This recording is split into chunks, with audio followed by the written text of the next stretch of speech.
L-isem tal-Missieru tal-Ibenu tal-Ispiritu Santu Amen. Il-paċi ma'kom. Ħuti jew narfu ħtijietna biex nitħejjew tajjeb ħalli niċċelebraw il-misteri qaddisa u noffru dil-Quddisa f'suffraġġju tal-Papa Emeritu Benedittu 16. Nistqallanna li jista' kollox u lilkom ħuti li jiena dnibt ħafna bil-sieb, bil-kliem, bil-qbil u billi ħallejt mirjieti tiegħi bl-akbar tiegħi. Għalhekk nitlob lill-imqazza Marija dejjem Verġni, lill-anġlu l-qaddissin kollha u lilkom ħuti biex titolbu għalija lill-Mulej Alla tagħna. Eħenna lina Alla li jista' kollox jaffrinna dnubietna u jwassalna l-ħajja ta' dejjem.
Nitolbu. U Alla li twedna ħlas dejjem u żomm kelmtek, ħares lejn il-qaddej tiegħek il-Papa Emeritu Benedittu 16, li inta għamiltu suċċessur ta' San Pietru u raj tal-Knisja tiegħek. Għatih li fis-sema jitenna l-dejjem bil-ġid tal-grazzja u l-ħniena tiegħek, li hu kien amministratur fidil tiegħu fuq l-art. Bibnek Ġesu Kristu Sidna li hu Alla, u miegħek jgħixu jsaltan flimkien mal-Ispiritu Santu għal dejjem ta' dejjem.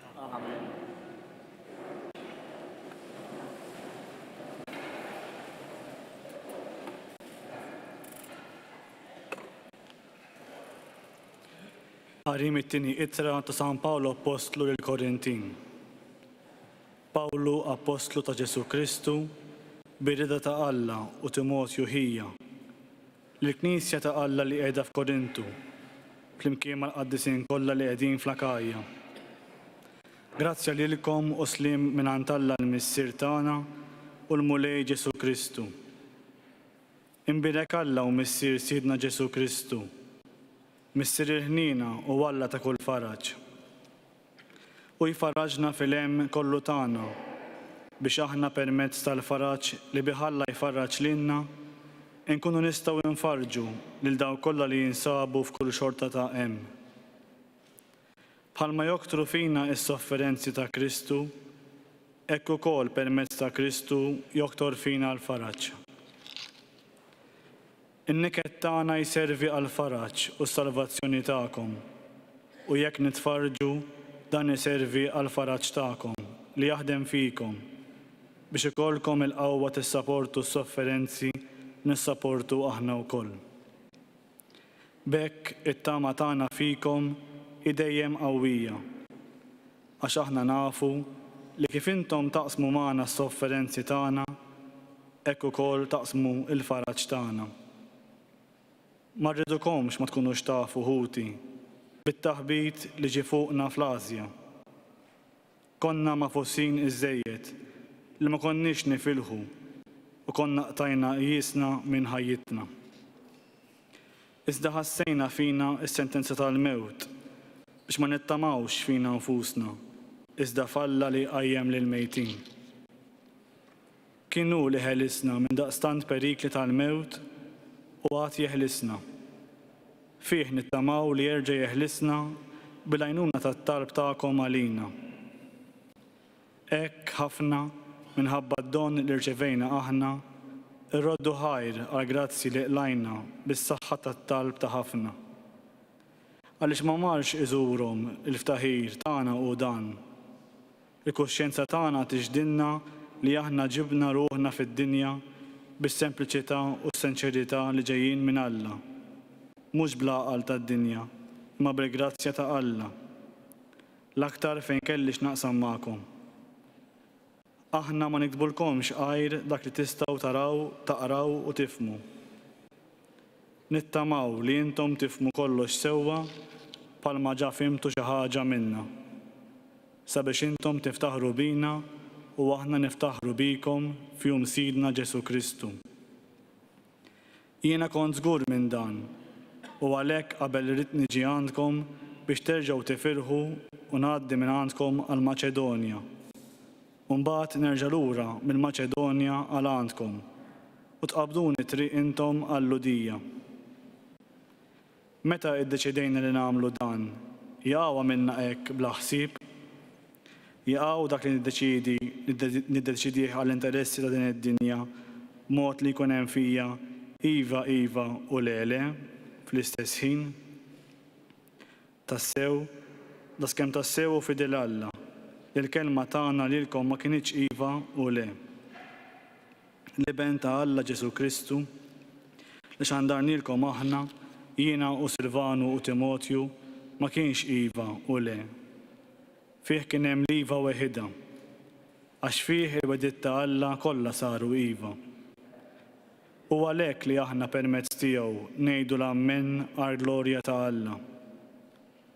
Alla hu li wettaq kemm lilkom u kemm lilna fi Kristu, li konsagrana għalih innifsu. U li siġillana l-kol bis-siġil tiegħu u tagħna bran l-Ispirtu fi qlubna. Jiena nsejjaħ lil Alla xut tiegħi fuq ruħi li ma rġajtx ġejt f'Korintu biex naħfirilkom. Mhux għax irridu nġelulkom temnu, iżda li naħdmu flimkien għal ferħ tagħkom billi intom qegħdin iżommu sħaħ fil-fidi. Il-kelma tal-mulej, roddu ħajr l-Alla. Il-mulej u r-rajt tiegħi xejn ma jonqosni. Il-mulej u r-rajt tiegħi xejn ma jonqosni. F'merat kollha ħdura jqiegħdni. Ħdejn l-ilma fejn istrieħ joħodni, hemmu irejjaqni. Il-mulej u r-rajt tiegħi xejn ma jonqosni. Imexxini fi triq tas-sewwa minħabba l-isem tiegħu. Imqar jekk nimxi f'wied mudlam, ma nibżax miħsara għax inti miegħi. Il-ħatar tiegħek u l-asluġġ tiegħek huma iwensuni. Il-mulej u r-rajt tiegħi xejn ma jonqosni. Int ħejji mejda għalija quddiem l-dewwa tiegħi. Biż-żejt tidlik li rasi u l-kalċi tiegħi tfawwarli. Il-mulej u r-rajt tiegħi xejn ma jonqosni. Mija iva jimxu tjiba u ħnina il-jiem kollha ta' ħajti u nammar f'dar il-mulej sakemm indum ħaj. Il-mulej r-rajt tiegħi xejn ma jonqosni.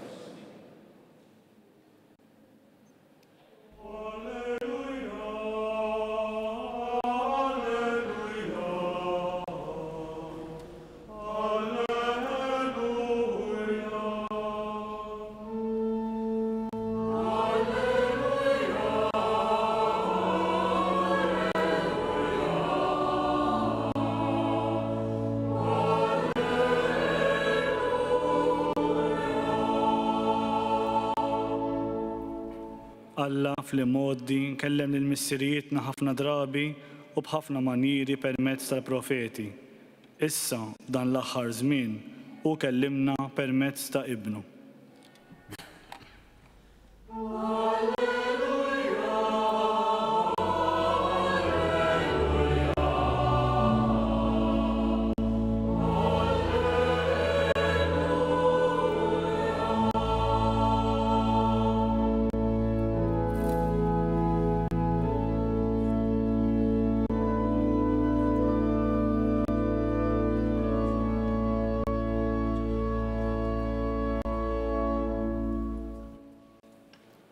Il-mulej ma'kom.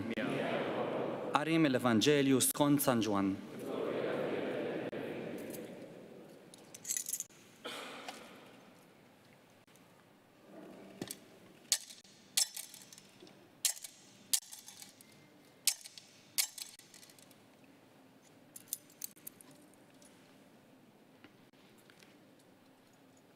F'dak iż-żmien, Ġwanni reġa' kien hemm ma' 2 mid-dixxipli tiegħu. Ħares lejn Ġesu li kien għaddej minn hemm u qal: Araw il-ħaruf ta' Alla. Iż-żewġ dixxipli semgħuh jgħid dan u marru wara Ġesu. Ġesu dar u rom mexxin warajh u qalilhom: Xi tridu? Iżda huma staqsewh: Fejn toqgħod, Rabbi, li tfisser Mgħallem? U weġibhom: Ejjew u taraw. U marru miegħu u raw fejn kien joqgħod, u dakinhar baqgħu miegħu. Kien ħabta tal-10 siegħa. Wieħed mit-2 li semgħu x'kien qal Ġwanni u marru wara Ġesu kien Indri ħu xmun Pietru. L-ewwel ma għamel mar isib lil ħuh xmun u qallu: Sibna l-Messija li tfisser Kristu. U ħadu għand Ġesu. Ġesu ħares lejh u qallu: Inti xmun bin Ġwanni, inti tissejjaħ Kefa jew Pietru. Il-kelma tal-mulej.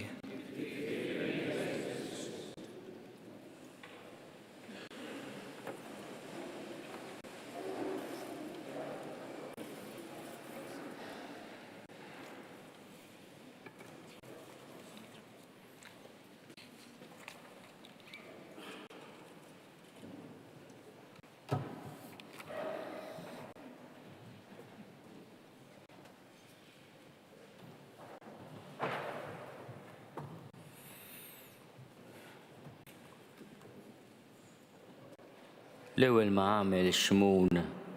għamel Indri u xmun Pietru. Kif sema min kien tassew Ġesu ta' Nazzaret, il-Mastru Daxxa bin Giuseppi. Kien li jmur isib lil ħuh xmun, sajjiet bħalu.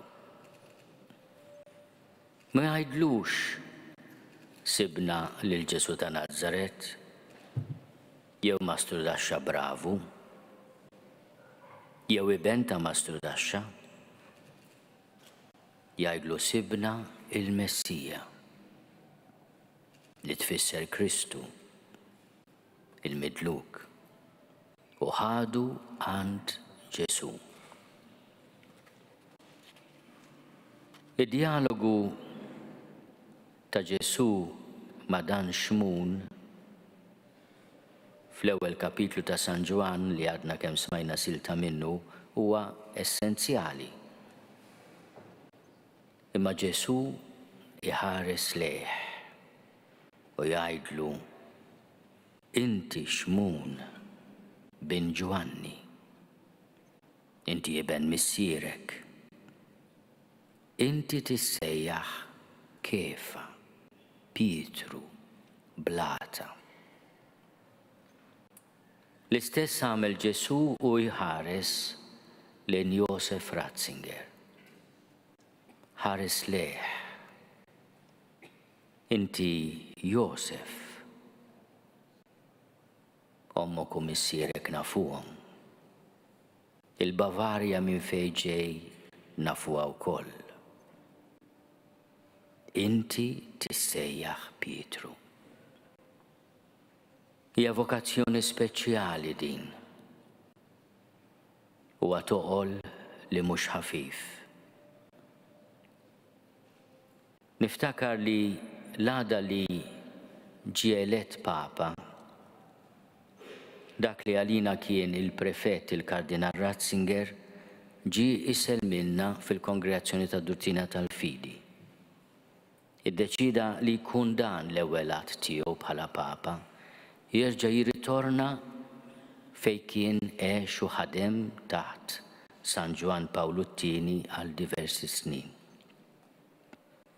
Kien isejħilna il-familja tiegħu, U allura rrid isellmilna ta' Papa, imma wkoll ta' missier.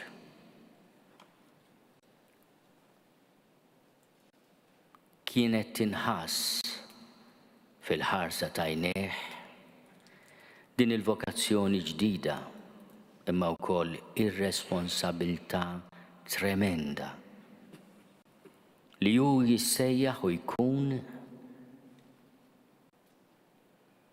l-istrument viżibbli tal-għaqda ta' bejnietna.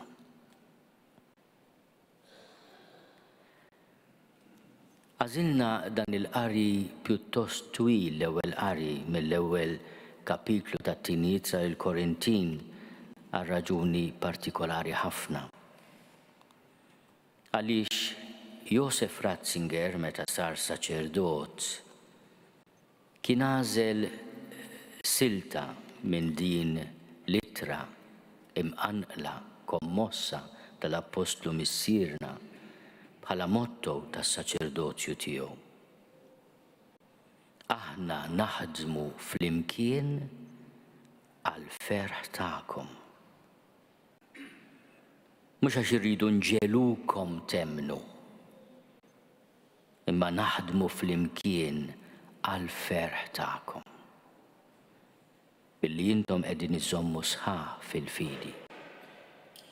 Din il-persważjoni tal-Apostlu missierna ukoll tal-Kardinal Ratzinger Benedittu 16 li l-fidi mhix xi ħaġa ta' bilfors.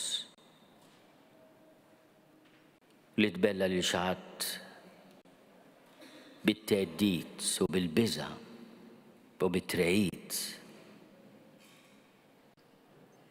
Ma tistaġġal lil ħadd jemmen jekk il-fidi l-att ta' twemmin u att liberu ta' mħabba. Risposta ta' mħabba għal imħabba li wieħed jaraf u jirċievi. Imma li naħdmu flimkien iva li nkunu kooperaturi. Naħdmu flimkien kooperatores. Mhux biss tal-verità. Dak kien il-motto li għażel imbagħad bħala Isqof Cooperatores Veritatis. Ħaddiema flimkien kooperaturi tal-verità. Imma li nkunu wkoll kooperaturi tal-ferħ tal-komunità. Li naħdmu flimkien għal ferħ tagħkom. L-insistenza tiegħu li mbagħad jipproklama b'mod deċisiv fl-ewwel enċiklika tiegħu bħala Papa Deus Caritas Est, Alla huwa mħabba. Li l-fidi tagħna mhijiex serje ta' dommi, ta' liġijiet, imma laqgħa ma' persuna, il-laqgħa ma' Ġesu. Meta sar Papa u fil-qudiesa tal-bidu tal-Ministeru tiegħu bħala Papa, ġie mħabbar bħalma hija tradizzjoni kostanti. Il-Vanġelu mill-aħħar kapitlu ta' San Ġwan, meta Ġesu għal 3 darbiet jistaqsi lil Pietru il-Kefa, ma inti tħobbni? Inti tħobbni? Huwa risposta umiljata u umli ta' xmum Pietru, Barjona, Iben Ġona, Iben Ġwanni. Il-mulej jgħidlu ira il-ħrief tiegħi. Ira il-ħrief tiegħi. Huwa kommoventi li nifmu u li nkunu marfa li l-aħħar kliem tal-Papa Benedittu fit-3 propju ta' filgħodu tal-31 ta' Diċembru kienu propju stqarrija ta' mħabba għal Ġesu. Ġesu, ti amo. Jiena nħobbok. Ir-risposta li jgħix matul ħajtu għal dik id-domanda li Ġesu jagħmel lil xmum Pietru, inti tħobbni?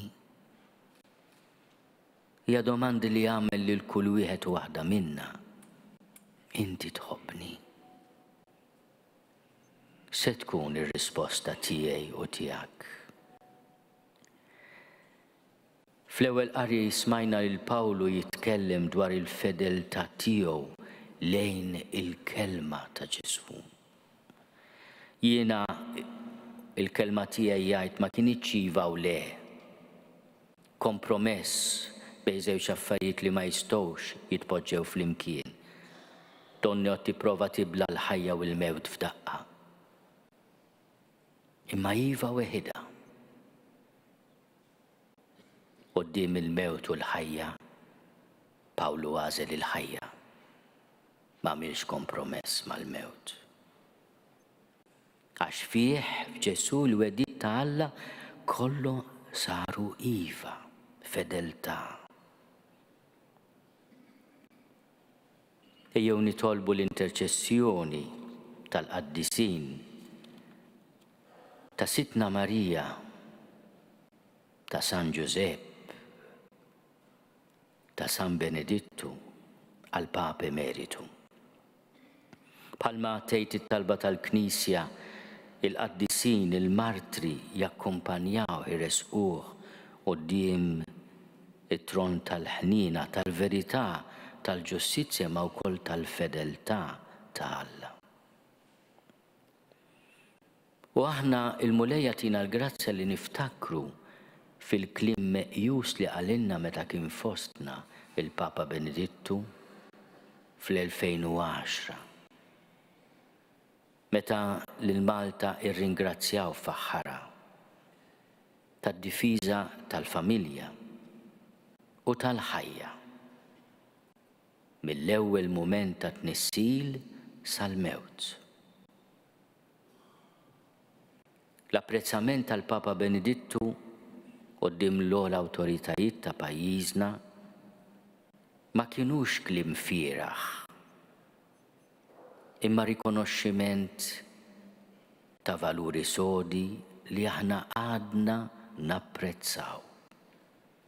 Jalla nibqgħu napprezzawhom, għax jekk le irridu nġorru responsabbiltà tal-konsegwenzi tal-għażliet tagħna. Ejjew nitolbu wkoll li hu fil-misteru tal-xirka tal-qaddisin jidħol għalina quddiem Alla. Għaliex kif rajna wkoll fl-ewwel qari, l-Apostlu u manke n-nisrani jibqa' imwieżen mit-talb tal-komunità. Minħabba d-don li rċivejna aħna, ħafna tfarġu, jgħid l-Apostlu missierna. Irroddu ħajr għal grazzi li qlajna bis-saħħa tat-talb ta' ħafna. Bis-saħħa tat-talb ta' ħafna. Din hija l-fidi tagħna l-aħwa, aħna għalhekk qegħdin hawnhekk. Għax nemmnu f'din il-kelma tal-Apostlu missierna li t-talb tagħna huwa ta' faraġġ. Mhux biss għal min qiegħed fostna jissielet bħalna umana flimkien, mhux bejnietna flimkien. Imma anke taħutna li telqu qabilna.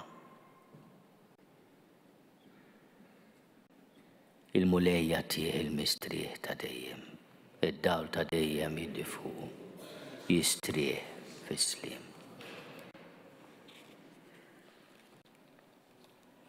L-aħweżies imdawlin u msaħħin mill-kelma ta' Alla u bil-qawwa tal-Ispirtu tiegħu.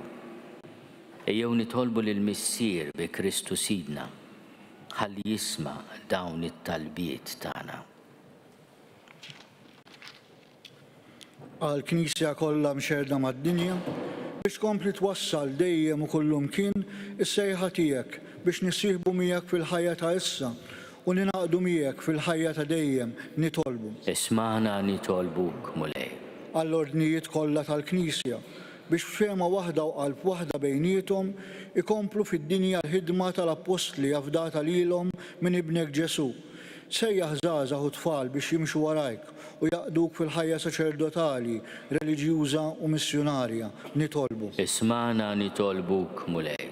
Għal mexxejja tal-ġnus biex bis-seta fdata lilhom u bl-imħabba li ġejja minnek jaħdmu dejjem għal ġustizzja u slim fost il-popli kollha nitolbu. Ismana nitolbuk mulej. Għal morda u għal kull min għaddej minn żminijiet jiebsa biex jaqdu l-batija tagħhom ma' dik ta' ibnek Ġesu għas-salvazzjoni tad-dinja nitolbu. Ismana nitolbuk mulej.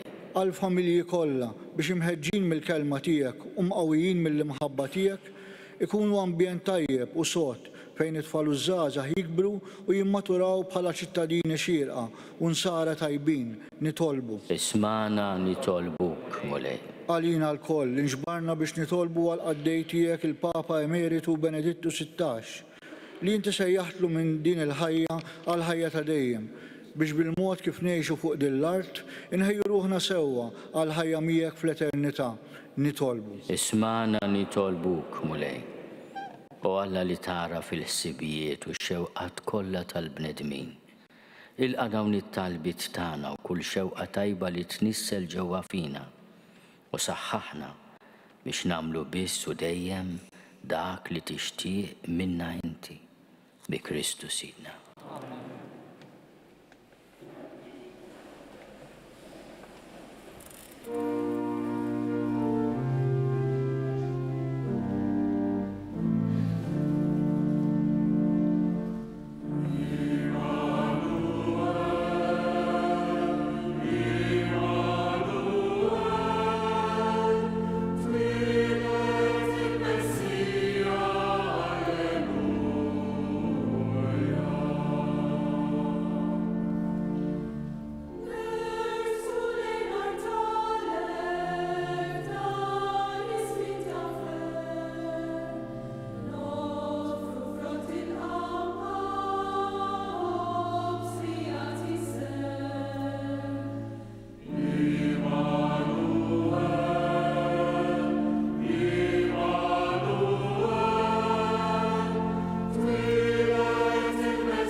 Nitolbu ħuti biex is-sagrifiċċju tiegħi u tagħkom ikun joġob lil Alla l-Missier li jista' kollox.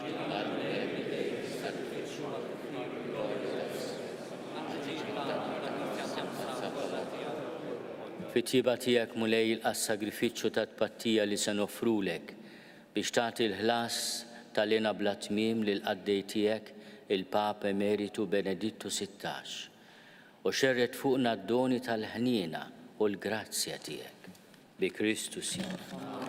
Il-mulej magħkom. Nerfgħu lubna l fuq. Niżuħajl il-mulej Alla tagħna. Sewwa u xieraq tas-sew mulej missier qaddis Alla ta' dejjem li tista' kollox. Tajjeb u taġi tas-salvazzjoni tagħna li dejjem u kullimkien irrodulek ħajr. Bis-seta tiegħek nitwieldu, bir-rida tiegħek ngħixu. Għall-kelma tiegħek minħabba dnub nerġgħu lura fit-trab mnejn issawwarna. U meta joġob lilek nissieħbu fil-qawmien glorjuż ta' ibnek li bil-mewt tiegħu fdina. Għalhekk flimkien mal-anġlu u l-qaddisin kollha intennu l-innu ta' tifir u nkantaw bla qiegħda.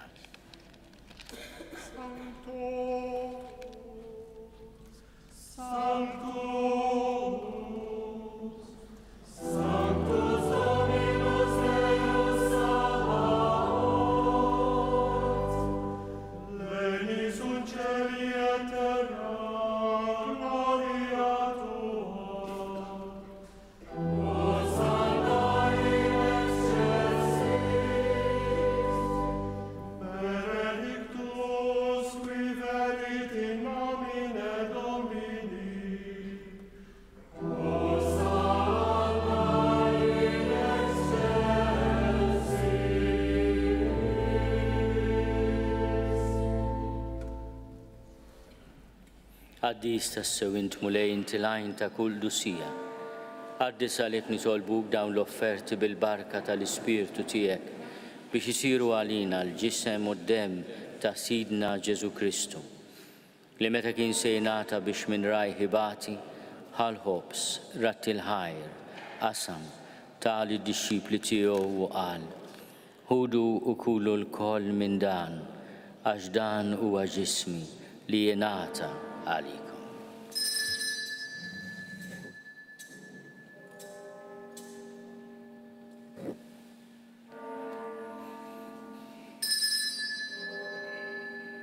Ekku kol wara li klaħal kalċi reġerat il-ħajr tal id-dixxipli tiegħu u qal: ħudu u jxorbu minnu l-koll għax dan huwa l-kalċi ta' demmi tal-patt il-ġdid li jibqa' għal dejjem. Id-demm li jxerret għalikom u għal-bnedmin kollha għal maħfra ta' dnubiet. Għamlu dan tifkira tiegħi.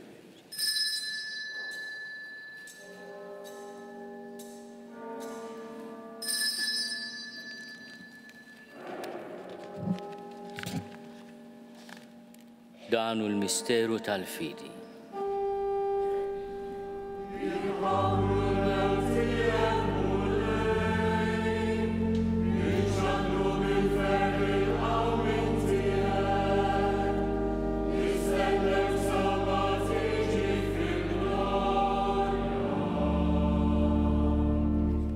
Għalhekk aħna u nagħmlu dan tifkira tal-mewt u l-qawmien ta' Sidna Ġesu Kristu.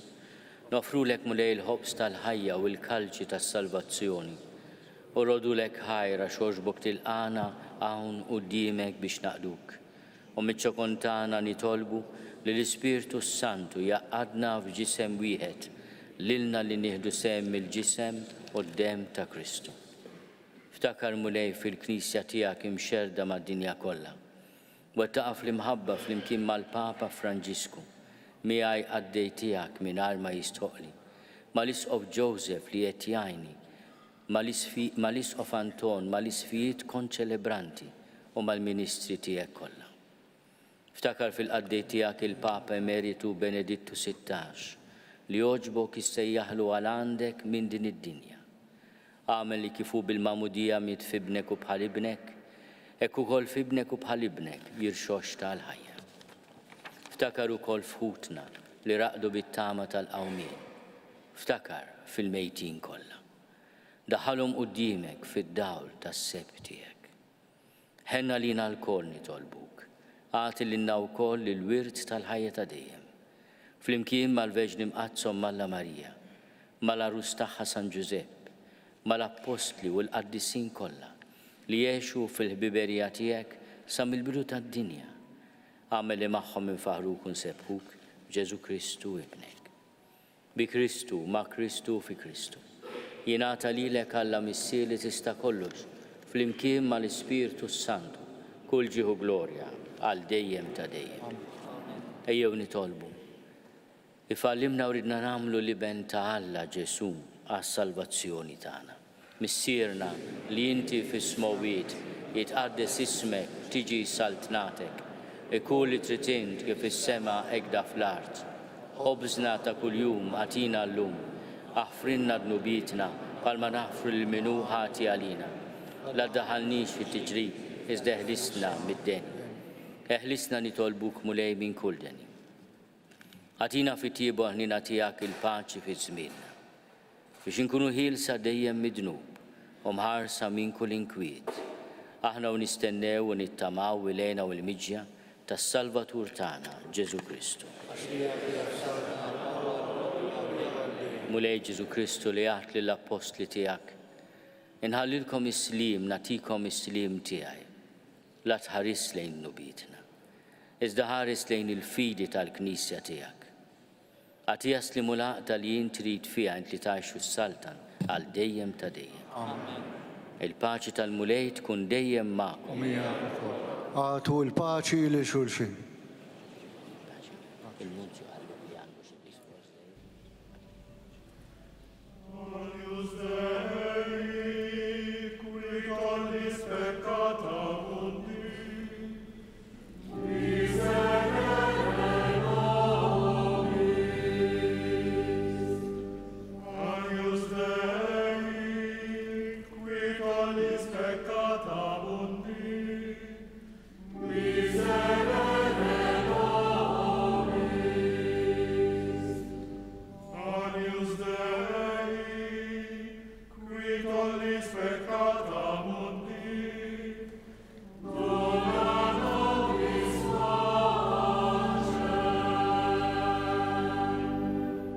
Danu l-ħaruf talla, danu li neħid nubiet tad-dinja, ħennin dawk li huma mistiedna l-ikla tal-ħaruf.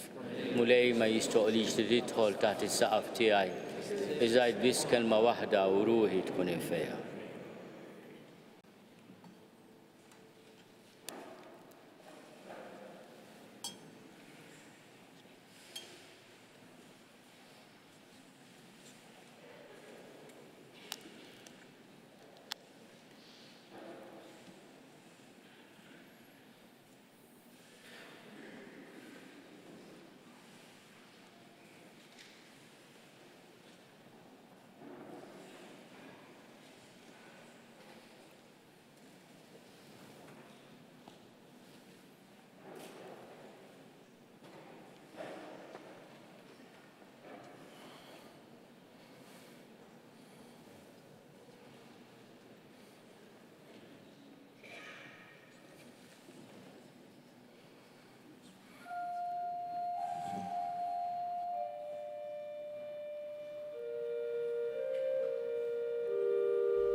nitolbu. Smajtna mulej bis-sagrament tal-għaqda qaddisa tagħna miegħek. Ilqa' filina tal-merħla tiegħek fis-sema lil qaddej tiegħek il-Papa Emeritu Benedittu 16 li fuq din l-art għamiltu pedament li jidher tal-għaqda tal-Knisja tiegħek bi Kristu Sidna.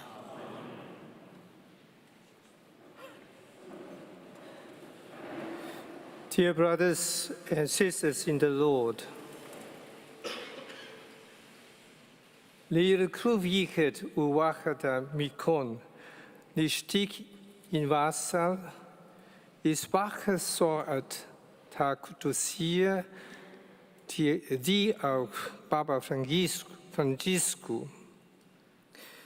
Liada Jehu piacere bil memoris spiche, taziara apostolica die auf Exena Lochra. The Church uses the term celebration even in a suffrage Mass. This evening, deep down in our hearts, we have feelings blended with sorrow and joy to tell the truth. For the demise of His Holiness Pope Emeritus Benedict XVI, I feel more sorrow than joy. Sorrow because I lost a beloved friend who consecrated me as bishop and taught me a lot of good things. Joy because I still have fond memories of him, especially in the last phase of his life journey towards the heaven. Allow me to share some experiences. Ever since his retirement, I have been so blessed to be received by him every now and then. Usually, we said the rosary together, then we had a chat. At the end, he would ask me to tell him a joke. The encounter was concluded with a hearty laughter. Once, he did not feel well, but still received me. I told him a joke, but before reaching the punchline, he had already fallen asleep. I thought that it was about time. I was really upset.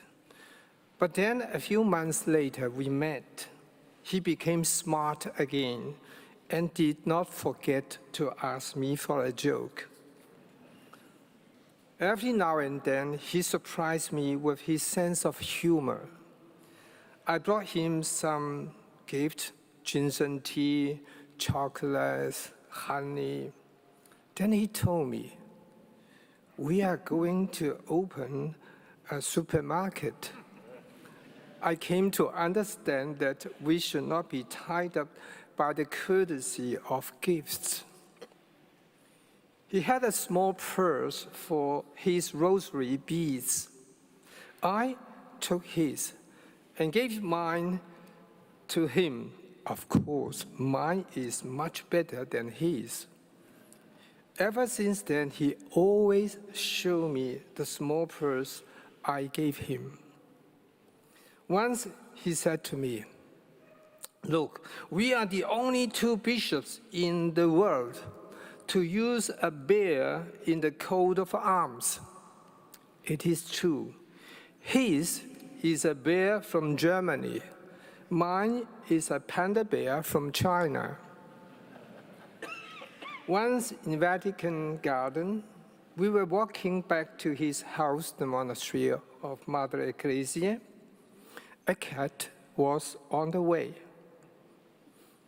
Then the Pope started to call it in Italian, "Micio, Micio." His voice so sweet, so tender and childlike, "Micio, Micio." But the cat ignored him. Then the Pope said, "Oh, it is a snobbish cat." Pope Benedict gave me some good books, and I gave him a forbidden book. It is a Japanese novel called Silence, translated in Italian, about the Western missionaries in Japan in the 17th century. I told him that in the 1960s, it was kind of book forbidden by the Japanese bishops. He then whispered to me, "Yes, it must be a very interesting novel." I said, "Yes, anyway, this Japanese author, Shosaku Endo, was a Catholic, though seldom he went to church." Then the Pope said, "Well, probably he did not want to become a fanatic." Once, I gave him a Korean video which we watched together. It was about a true story of two young Koreans, John and Lutgard, in the time of persecution of the 19th century. They did not know each other, but coincidentally, they both wanted to consecrate their virginity to Christ. However, the local culture then would not allow them to do so. Through a priest, they came to know each other and also their minds, thus agreed to get married so that under the veil of marriage, they may live a chaste life. Later, unwittingly, they fell in love with one another, but with tremendous effort, they remained nonetheless chaste. Soon after, John, the husband, was arrested for not abandoning faith, and a few months later, Lutgard, his wife as well. Their genuine love supported each other until their martyrdom. Benedict XVI commented, "Strong love for God, strong love for people. Love wins everything. Love is stronger than death." That evening, I was rewarded with a German dinner. That is, German beer, German Wurst, German bread and cheese. God is love. It is his leitmotif. With God's love, we can love others genuinely. Pope Benedict was generous in showing his affection and friendship, as once he wrote to me, "Per rendere visibile la mia profonda amicizia per lei, to make visible my profound friendship to you." His life was intermingled with ups and downs, and his pontificate with storm and calm. It was on 25th November last year, we met and prayed together as usual, ending with a joke. He was so peaceful and serene. In him, I perceive his friendship with Jesus, and with this friendship, he dared the dark door of death. Agis huti, kuno hivpita Jesu, navguracum cur suces gratihavna.